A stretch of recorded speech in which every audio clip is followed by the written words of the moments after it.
गुरु भगवान के प्रेम के अनंत अनंत शुक्राने हैं। कुछ सत्संग प्रेमी ऐसे होते हैं जिनको इस संसार से वैराग्य आ चुका है और वो मुक्ति पाना चाहते हैं, तो उनके लिए भगवान ने कहा कि वो संसार में मन को नहीं लगाते।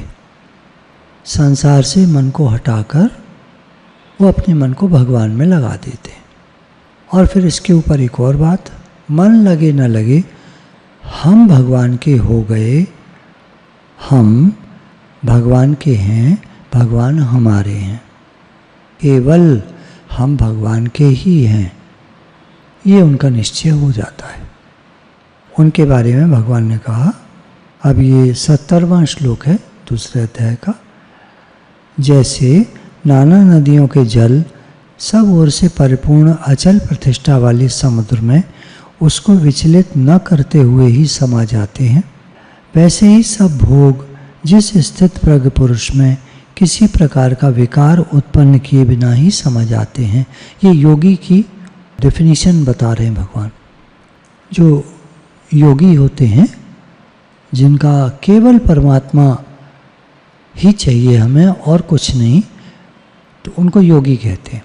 शरीर से सेवाएं हो रही हैं, उनके भी होती रहती हैं, कर्मयोगी सेवाएं होती रहती हैं। और योगी कहें तो वो भगवान में लगे हैं, पूरा मन भगवान में लगा है, और जो सेवा आ जाती है वो हो जाती है। एक तो सेवा करने चलते हैं और एक हो जाती है, इन दोनों में फ़र्क है। सेवा करने चलते हैं तो काफ़ी दिक्कतें होती हैं, और सेवा आती है, हो जाती है, वो सहज होता है, वहाँ प्रेम रहता है, आनंद रहता है। तो ये जो योगी होते हैं, चारों तरफ उनके भले संसार है, भोग हैं, है ना, हर प्रकार के 10 इंद्रियों के 10 भोग। तो जिस स्थित प्रज्ञ पुरुष में, योगी में, किसी प्रकार का विकार उत्पन्न किए बिना ही समा जाते हैं। सामने आते हैं, जाते हैं, लहर आती है, जाती है, दिखती है, बिगाड़ कुछ नहीं पाती। जो किनारे खड़ा है, लहर उसका कुछ नहीं बिगाड़ पाती। जो समुद्र में उतर गए हैं, भवसागर में, अर्थात संसार में जो डूब रहे हैं, तो डूबते उबरते रहते हैं, अप एंड डाउन, गोते खाते रहते हैं, सुखी दुखी होते रहते हैं। भावाटवी ये संसार, सुख दुख का मेला, इसमें लगे रहते हैं। अब इतना सुख मिल गया, अब और मिल जाएगा, फिर दुखी हो जाते हैं। वो लगे ही रहते हैं। ठीक है, उनको जो पसंद है। तो जिस स्थित पुरुष में किसी प्रकार का विकार उत्पन्न किए बिना ही समा जाते हैं, वो सब भोग, सब चारों तरफ विषय, उसका कुछ नहीं बिगाड़ते, वही पुरुष परम शांति को प्राप्त होता है, वो परमात्मा को प्राप्त होता है। भोगों को चाहने वाला नहीं।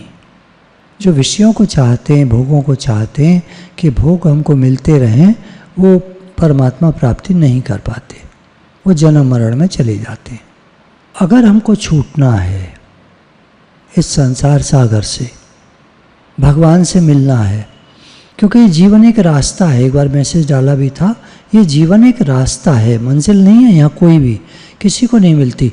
जो सक्सेस कहते हैं वो प्रोग्रेसिव रियलाइजेशन है फॉर ऑफ अ वर्दी गोल। वर्दी गोल तो परमात्मा है हमारे। तो रास्ते में कुछ लोग चाहते हैं कि हम बड़े बड़े काम भी कर लें, तो करो, पर उनको करते हुए हमारी मंजिल परमात्मा है, तो फिर वो योगी हुए, कर्मी योगी। लेकिन देखा जाता है कि लोग बात तो कर लेते हैं, लेकिन संसार में मन फंस जाता है। अब फंस गया भोगों में, अब निकालना मुश्किल। किनारे पे खड़ा आदमी और बीच में उतर गया आदमी समुद्र में, बड़ा अंतर है। जो बीच में उतर गया वो तो डूब ही जाएगा। समुद्र में ये भी तो नहीं कोई लकड़ी का लट्ठा मिल जाए तो उसको पकड़ के पार हो जाओ, वहाँ तो डूबना ही डूबना है। तो जिनका मन संसार में है, वो तो बेचारे डूबते ही डूबते हैं, जन्म मरण के चक्कर में जाते ही जाते हैं।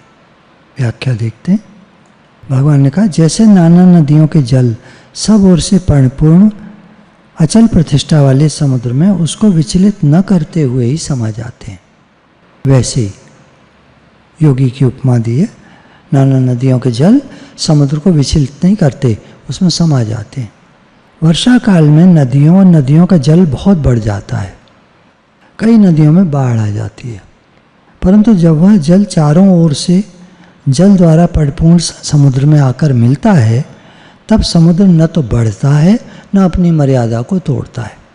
हम लोग हर साल बम्बई जाते थे, 1 महीना रहकर आते थे, मेरी ननिहाल है वहाँ पर, तो मैरिन ड्राइव पर ही उनका फ्लैट है मामा जी का, तो वहाँ से साफ दिखता था समुद्र। तो बरसात में बड़ी जोर का पानी पानी पानी पानी, पूरे मतलब भारत के किनारों का पानी समुद्र में ही जाता है, और सारी नदियाँ जो आती हैं उनका भी पानी समुद्र में ही जाता है। लेकिन हम देखते थे वो जो मैरिन ड्राइव की जो बनी हुई है बाउंड्री, हमेशा वो समुद्र नीचे ही रहता था उस बाउंड्री के, और ज़ोर की लहरें आकर थपेड़े मारकर 4-4 मंजिल ऊपर जाती थीं लहरें, छपाक से मार करके बाउंड्री से उसकी, और ऐसे ऊंची जाती थी, मगर कुछ नहीं। वो फिर सड़क पे आके पानी गिरता था, 4 लेन 8 लेन की वहाँ सड़क है, तो उस पर इतना पानी आके गिरता था, वो सारा बहकर फिर वापस समुद्र में, मेन होल्स बने हुए हैं, वो समुद्र में पानी जा रहा है। समुद्र का कुछ नहीं बिगाड़ पाते ये बरसात के जो जल हैं। ऐसे कहा योगी चारों तरफ से भोग उनको प्रभावित करने आते हैं, पर वो अचल प्रतिष्ठा अपने स्वयं में रहकर परमात्मा से लगन लगाकर उनका योग लगा रहता है। उनका ये संसारी विषय भोग कुछ नहीं बिगाड़ पाते हैं। तो हैं राजा अम्बरीश को देखिए, 7 महाद्वीपों के मालिक, मतलब पूरी दुनिया के मालिक, 7 कॉन्टिनेंट्स हैं वर्ल्ड में, उस 7 कॉन्टिनेंट्स के राजा थे। क्या ऐश्वर्य होगा उनका। और राजा अम्बरीश का नाम भक्तों में आता है, जितने सर्वश्रेष्ठ भक्त हुए हैं उनमें आता है। श्रीमद् भागवत जी में उनके बारे में लिखा है, क्या ऐश्वर्य होगा उनका। और योगी थे। हमारे आपके पास तो 1-2 घर हैं, 2-4 हैं, 5 हैं, 7 हैं, जो भी फ्लैट हैं जिसके, करता क्या, एक ही फ्लैट में तो रहता है आदमी, एक ही मकान में घर में तो रहता है। एक घर में रहते हुए चारों तरफ भोग हैं, उन्हीं में फंसा रहता है, उसी घर को संभालता रहता है, जीता है और मर जाता है, आसक्ति रह जाती है, वासनाएं रह जाती हैं, जन्म मरण के चक्कर में आ जाता है। क्या है आदमी, कहाँ वो 7 कॉन्टिनेंट्स के राजा और कहाँ एक घर को चलाने वाले आदमी फंसे ही रहते हैं। देखिए हमारी आपकी तुलना राजा अम्बरीश से किस मायने में, क्या क्या की जाए। और वो निरासक्त थे, मुक्त थे, और हम लोग फंसे हुए हैं। ये खाली समझाने के लिए बात है, मैं ये नहीं कह रहा कि हम फंसे हुए हैं, समझने समझाने के लिए बात है। तो हम भी उसी प्रकार मुक्त हो सकते हैं। करना क्या है, करना सिर्फ एक बात है, मैं केवल पारमार्थिक साधक हूँ और अपने साधन में लगे रहना है। हम भगवान के हैं, भगवान हमारे हैं, मुझे तो केवल अपना कल्याण करना है, क्योंकि मैं तो केवल परमात्मा प्राप्ति के लिए ही यहाँ आया हूँ, संसार में जन्मा हूँ, दूसरा और कोई मेरा काम नहीं है। इस निश्चय को व्यवसायत्मिका बुद्धि कहते हैं। ऐसी बुद्धि से पापी मनुष्य भी बहुत जल्दी धर्मात्मा हो जाता है। गीता 9/31। हम भगवान के हैं, भगवान हमारे हैं, मुझे तो केवल अपना कल्याण करना है, क्योंकि मैं तो केवल परमात्मा प्राप्ति के लिए ही यहाँ आया हूँ, संसार में जन्मा हूँ, दूसरा और कोई मेरा काम नहीं है। शरीर से सेवा और मेरा काम परमात्मा में लगना। मैं भगवान का हूँ, भगवान मेरे हैं। इस निश्चय को निश्चयात्मिका बुद्धि, व्यवसायत्मिका बुद्धि कहते हैं। निष्काम सेवा, भगवान में मन। निष्काम सेवा तो हम बहुत सारे लोग कर रहे हैं, अभी भी कर रहे हैं, लेकिन पूरा भगवान में मन, मुझे केवल भगवान ही चाहिए, ये निश्चय। ऐसी बुद्धि से पापी मनुष्य भी बहुत जल्दी ही धर्मात्मा हो जाता है। कैसा ही कोई हो, हमने कुछ भी कर्म किए पहले, कोई मतलब नहीं है उससे। कैसे ही थे हम पहले, कोई मतलब नहीं है। अब हम भगवान में लग गए, बस अब पीछे मुड़ के नहीं देखना है। हे नाथ, मैं आपका हूँ, आप मेरे। अब पीछे मुड़ के नहीं देखना है। No looking back. पीछे कोई मार्ग नहीं है, पीछे सिर्फ केकड़ों का बाजार है। अगर जरा पीछे हटे तो सारे केकड़े पकड़ के पीछे खींच लेंगे। केकड़े तैयार बैठे हैं चारों तरफ गड्ढे में, एक केकड़ा ऊपर निकलने की कोशिश करता है, उसकी टांग पकड़ के खींच लेते हैं सारे। एक आदमी ने एक गड्ढा करके समुद्र के किनारे सारे केकड़े उसमें भर दिए, पकड़े थे उसने। अब क्योंकि शाम हो चली थी, बेचने का मौका नहीं था कहीं, तो उनको गड्ढे में छोड़कर चला गया। एक आदमी ने कहा क्या कर रहे हो, तो सारे निकल के भाग जाएंगे। बोला एक नहीं भागेगा, तुम देखना, मैं जा रहा हूँ, तुम देखो। एक नहीं निकला, जो निकलता था उसको पकड़ के खींच लेते थे। अगर मान लीजिए हम भगवान की तरफ बढ़ना चाह रहे हैं तो हमें पीछे खींचने वाले बहुत सारे लोग मिल जाते हैं, कोई भी मिल जाता है। घर में ही कोई एक हो सकता है जो बार बार पकड़ के पीछे खींचता रहेगा। साधकों में होते हैं, कोई एक ऐसा मिल जाता है जो बार बार पकड़ के नीचे खींचना चाहता है, पीछे खींचना चाहता है। दोस्तों में ऐसे मिल जाते हैं, अरे यार पहले तो हम खाते पीते भोगते थे, ये खाते थे वो खाते थे, मीट खाते थे, लहसुन अंडा मछली प्याज और तरह तरह की चीज़ें, और शराब पीते थे, यार तू कहाँ चक्कर में पड़ गया, उसको खींचने में लगे रहते हैं। ऐसी दुनिया है अजीब सी। कैसे ही हम कर्म करके आए हैं, किसी संगत में रहकर आए हैं, कहीं भी थे पहले, अब हम सत्संग में लग गए, अब मुझे उधर पीछे मुड़ के देखना ही नहीं है, आगे बढ़ते जाओ। कोई कुछ कहे, पीछे से कुछ भी चिल्लाए चीखे, ताने मारे, ताने मारते हैं लोग, बड़े बाबा जी बने, बड़े धर्मात्मा बने, बड़े भगवान में लगे, बोलने दो, कुछ भी कोई कह रहा कहने दो। हम लग गए तो लग गए, हमारा रास्ता सीधा है, चलो अपने रास्ते। भगवान हैं, सब देख लेंगे। वो कहते हैं उनके भक्तों की जैसे ना ऐसे बोल सकते हैं परीक्षा ली जाती है। परीक्षा तो कभी भगवान लेते नहीं, पर प्रकृति जो है कील जब ठोकते हैं पेंटिंग टांगने को तो कील को हिला हिला के देखते हैं, तो लोग भी देखते हैं आप पक्के हो तो हिला हिला के देखते हैं। देखने दो, हमको केवल भगवान की तरफ ही चलना है। मैं भगवान का हूँ, भगवान मेरे। उन्हें तो चलना नहीं है भगवान की तरफ, वो तो अपना जैसे हैं वैसे, उन्हें पता ही नहीं है वो कर क्या रहे हैं, कहाँ जा रहे हैं, कौन सी मंजिल है, किस तरफ जाना है, क्या करना है, उन्हें पता ही नहीं है कुछ। उनके लिए तो भगवान रात्रि के समान है, दिखता ही नहीं उन्हें कुछ। भगवान की तरफ चलना है ऐसा उन्हें कुछ दिखता ही नहीं है।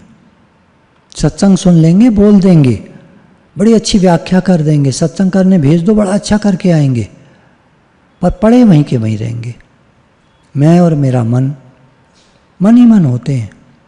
अरे भाई सब बढ़ें, तुम भी बढ़ो, हम भी बढ़ें, हम अपनी तरह बढ़ रहे हैं भाई, हमारा दूसरा तरीका है, हम धीरे धीरे बढ़ते हैं, हम खाते पीते मौज करते ऐश करते, हमारा वो तरीका था। तुम ऐसे बढ़ो, कोई जल्दी बढ़ना चाहता है उसे जल्दी बढ़ने दो, कोई कैसे करना चाहता है उसे वैसे करने दो। पूरा सतगुरु भेटिया पूरी हुई जुगत, हसंदियाँ खिलंदियाँ खबंदियाँ विचे हुए मुक्त। गुरु नानक देव जी ने गुरु ग्रंथ साहब में सब तरह की वाणी लिखी है, सब तरह के शब्द लिखे। कोई ऐसे होते हैं, कोई वैसे होते हैं, कोई वैरागी होते हैं, त्यागी होते हैं, सन्यासी होते हैं, कोई संसार में रह कर के आगे बढ़ना चाहते हैं, सब तरह के लोग होते हैं। हंसते खेलते खाते पीते, हम तो ऐसे मुक्त होना चाहते, ठीक है खुश रहो, पर डोंट डिस्टर्ब, हमारे को डिस्टर्ब मत करो। हम जैसे चल रहे हैं हमें वैसे चलने दो, तुम्हें जैसे चलना है तुम वैसे चलो, तुम हमारी तरह चलो, ये नहीं हो सकता। सबकी अपनी चॉइस होती है, इसको ध्यान रखना होता है। एक भूल भुलैया होती है, उसके भीतर जाने पर फिर बाहर निकलना मुश्किल हो जाता है, जब तक कि कोई जानकार व्यक्ति न मिल जाए। इसी तरह संसार में जो ये राग द्वेष हैं, ये भूल भुलैया हैं। कहीं राग है हमारा, कहीं द्वेष है।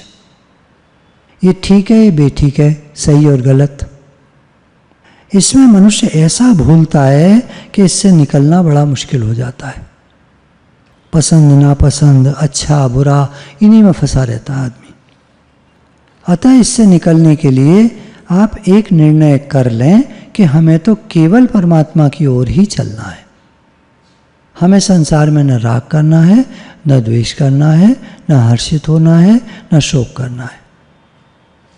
ऐसा जिसका पक्का निश्चय हो जाता है वह द्वंद्वों में नहीं फंसता। द्वंद्वी जोड़ा दो, अच्छा बुरा, सही गलत, राग द्वेष, उनमें नहीं फंसता और सुखपूर्वक मुक्त हो जाता है। गीता 5/3, 5वें अध्याय का 3रा श्लोक। जिसका पक्का निश्चय हो जाता है कि हमें संसार में न राग करना है, न द्वेष करना है, न हर्षित होना है, न शोक करना है। ऐसा जिसका पक्का निश्चय हो जाता है वह द्वंद्वों में नहीं फंसता और सुखपूर्वक संसार से मुक्त हो जाता है, भगवान से मिलकर एक हो जाता है। अभी योगी लोग, जो आपने एक चीज़ सुनी होगी, मैं कहता हूँ इस ब्रह्मांड में जो योगी लोग रहते हैं और साधना करते हैं, निराकार रूप से रह रहे हैं और साधना कर रहे हैं, ये क्या है? किसी ने प्रश्न पूछा। तो ऐसे है कि जैसे हम मान लीजिए हमको संसार से कुछ नहीं चाहिए, हमारा मन हट गया, भगवान में हमारा मन लगा है और हम भगवान से मिलकर एक हो गए। अब ऐसे लोगों को भगवान आज्ञा करते हैं, उन जो आत्मा हैं उनको आज्ञा करते हैं कि तुम यहाँ रहो ब्रह्मांड में, और जिस किसी भक्त को जो मुझे पुकारता है तो वो तुम जाकर उसको मन में स्फुरणाएं दो, उसको बढ़ाओ। तो योगी लोग बढ़ाने का काम करते हैं, जो निराकार रूप से रहते हैं ब्रह्मांड में, ये हर साधक को बढ़ाने का, हर साधक को ध्यान दीजिएगा, हर साधक को बढ़ाने का काम करते हैं। हमारे अम्मा जी हैं, कितने ही लोगों ने बताया कि अम्मा जी सपने में आए, हम परेशानी में थे तो अम्मा जी एकदम सामने जैसे उपस्थित हो गए और हमको ऐसे ऐसे बोला। कई लोगों ने बताई है ये बात, कई सारे लोगों ने, उन्होंने हमें गाइड किया। कोई मरने वाला था तभी कहता है देखो अम्मा जी आ गए, अम्मा जी आ गए, और उसके शरीर छूटा, कहाँ जाएगा? वो भी योगी बन जाएगा। तो गुरु के बारे में कहा गया है इनका मरण नहीं होता, ये मरते नहीं है कभी, ये सबके दिलों में समा जाते हैं। ये आपने सुना होगा गुरुवाणी में, दादाजी आज भी बहुत कहते हैं गुरु के पर्व पर, महासमाधि दिवस वाले दिन, कि गुरु कभी मरते नहीं हैं, वो सबके दिलों में समा जाते हैं। जितने प्रेमी होते हैं उनके दिलों में, प्रेमी होना चाहिए उनका, उनके दिलों में समा जाते हैं और उनको गाइड करते हैं, बढ़ाते हैं। तो योगियों का काम होता है, उनको शरीर धारण नहीं करना पड़ता, फिर जन्म मरण के चक्कर में नहीं आते। वो भगवान की आज्ञा रहती है उनको कि तुम और भक्तों को बढ़ाओ। फिर आपने ये भी सुना होगा, जैसे गजराज ने, हाथी ने पुकारा भगवान को, तो स्वयं भगवान गरुड़ पे चढ़ के आए, ग्राह को मारा, मगरमच्छ को मारा और गज को, हाथी को बचा लिया। तो कभी भगवान भी स्वयं आते हैं। लेकिन ये जो छोटी छोटी चीज़ें हमारे चारों तरफ, छोटे छोटे मिरेकल्स होते रहते हैं, ये सब हमारे गुरु जो भी हमने माने हुए हैं, या जो भी हमारे ऊपर हैं, मास्टर्स कहते हैं ना इंग्लिश में, कई बार सुना होगा आप। तो ये हमारे साथ रहते हैं और ये हमको बचाते हैं, संसारी फसावट से बचाते हैं, हमको भगवान की तरफ बढ़ाते हैं। इनका काम होता है हमको भगवान से मिलाना। तो एक एडिशनल व्यवस्था की गई है भगवान की तरफ से कि वो हमको संसार से बचाकर भगवान में लगाएं। बहुत सारे लोग हैं जो सत्संग में लगे हुए हैं, हर समय उन्हें भगवान नहीं याद रहते, तो ये योगी लोग फिर उनको बढ़ाते जाते हैं, आगे बचाते रहते हैं, मिरेकल्स होते हैं उनके जीवन में। समता का नाम योग है। अतः राग द्वेष हर्ष शोक ठीक बेठीक इन द्वंद्वों में विचलित न होना योग है। एक तो समता का नाम योग है, भगवान से मिलकर एक हो जाना, इसका नाम योग है। मैं भगवान का हूँ, भगवान मेरे हैं, ऐसे निश्चय से चलना, शरीर से संसार की सेवा, एक कर्मयोगी हैं। तो इस योग से युक्त मनुष्य बहुत जल्दी ब्रह्म को प्राप्त हो जाता है, उसकी स्थिति बन जाती है। कितना ही जल आ जाए समुद्र को कोई प्रॉब्लम नहीं होती, ऐसे कितने भी संसार में भोग हैं, योगी को कोई प्रॉब्लम नहीं होती। संसार के संपूर्ण भोग उस परमात्मा तत्व को जानने वाले संयमी मनुष्य को प्राप्त होते हैं चारों तरफ, उसके सामने आते हैं, पर वे उसके कहे जाने वाले शरीर और अंतःकरण में सुख दुख रूप विकार पैदा नहीं कर सकते।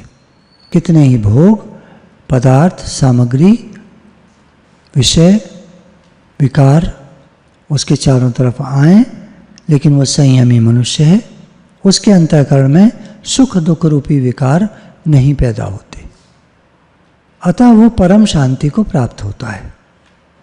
कुछ भी रहो, चारों तरफ कुछ भी रहो, स्वामी रामतीर्थ ने कहा कि तुम्हारे अगर चारों तरफ विपरीत परिस्थिति नहीं है तो तुम एक काम करो, उल्टा चलने वाला नौकर रख लो। तुम कहो बिस्तर बिछा दो तो वो उठा दे, तुमको ठंडा पानी दे दे तो वो गर्म पानी दे दे, तुमको मीठा दे दे तो वो नमकीन ले आए, तुम कहो खाना लगा दे तो खाना लगा हुआ खाना उठा के वापस रख दे। फिर देखो तुम्हारी क्या स्थिति बनती है। ऐसे बोला उन्होंने स्वामी रामतीर्थ ने।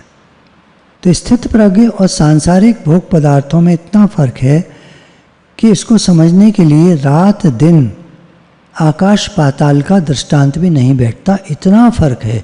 संसारी और योगी बिल्कुल अलग होते हैं, इतना फर्क है कि दिन और रात, आकाश और पाताल जमीन के नीचे, इतना फर्क है। ये भी बोला दृष्टांत फिट नहीं बैठता, इतने अलग होते हैं वो। भोगी भोगों में फंसा रहता है, निकलना ही नहीं चाहता कीकड़ों की तरह, और संयमी मनुष्य भगवान की तरफ बढ़ गया है। अब वो वापस देखना भी नहीं चाहता। माया तो तैयार बैठी गिराने के लिए, इठला के बल खा के कैसे भी किसी भी तरह तुम गिर जाओ, हंस के रो के आंसू बहा के, कैसे भी माया तैयार बैठी है। तो संयमी लोग जानते हैं ये संसार सब नाटक है। तो स्थित प्रज्ञ मनुष्य जिस तत्व में स्थित है वह तत्व चेतन है, नित्य है, सत्य है, असीम है, अनंत है। और सांसारिक भोग पदार्थ जड़ हैं, अनित्य हैं, जन्मने मरने वाले हैं, खत्म होने वाले हैं, असत हैं, रहते नहीं, सीमित हैं। कहाँ वो असीम शक्ति परमात्मा और कहाँ ये सीमित, कुछ नहीं। डस्टबिन में क्या पड़ा है आप देखते हो क्या? ऐसी दुनिया है डस्टबिन। लोगों के मन देखो डस्टबिन की तरह होते, कूड़ा कचरा भरा पड़ा है, उसी को देखते रहते हैं, बार बार उसी को बोलते रहेंगे, उसी में घूमते रहेंगे, वहीं पड़े रहेंगे, मन से मिले रहेंगे। तो ये सब अंत वाली चीज़ें हैं संसार में। उनमें योगी नहीं रमते, नहीं जाते, नहीं देखते उधर, नहीं फंसते, वो परमात्मा की तरफ बढ़ते जाते हैं। रहते हैं संसार में, भले रहो। राजा अम्बरीश, 7 द्वीपों के मालिक राजा, चारों तरफ सब कुछ, लेकिन मन कहीं नहीं। मैं भगवान का हूँ, भगवान मेरे हैं, बस चलो बढ़ो। गुरु भगवान के प्रेम के अनंत शुक्राने हैं।